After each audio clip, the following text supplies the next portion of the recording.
Happy Sunday, everyone! Yes, for today's episode, yun, nag-lunch nga pala kami sa Gringo. Oo, kasi wala masyadong tao dyan. Charet!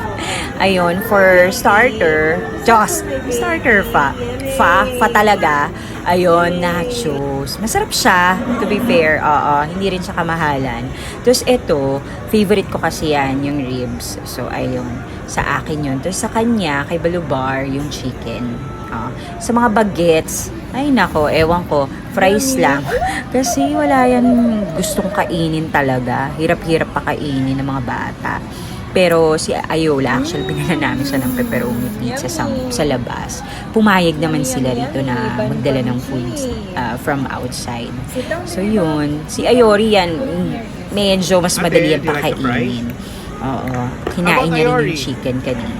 Wow, Ayan, hello Banchini! Cute-cute to, diba?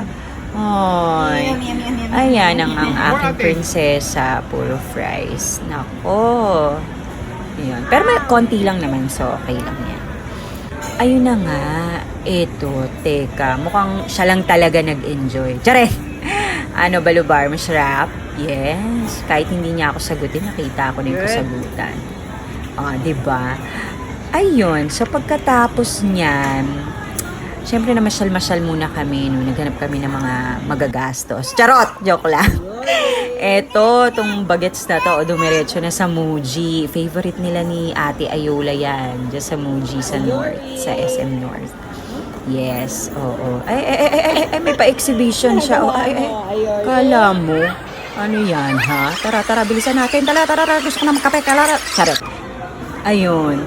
We got coffee from Muji. Mura lang siya ha, compared sa SB. Oo, ito para 120 something lang, yung medium size. Wala naman silang large eh. Small and medium lang. At masarap siya, nagustuhan ko siya actually. Kasi wala rin siyang sugar. I got the cafe mocha, pero hindi siya masarap. Ay, masarap. Hindi siya matamis. Charot lang. Masarap siya. Tapos yun, sa kay Balubar yung cappuccino. At syempre, ang mga bagets, enjoy na enjoy maglaro. Oo, dyan din yan sa Muji. Siya, sige ha. Until next time.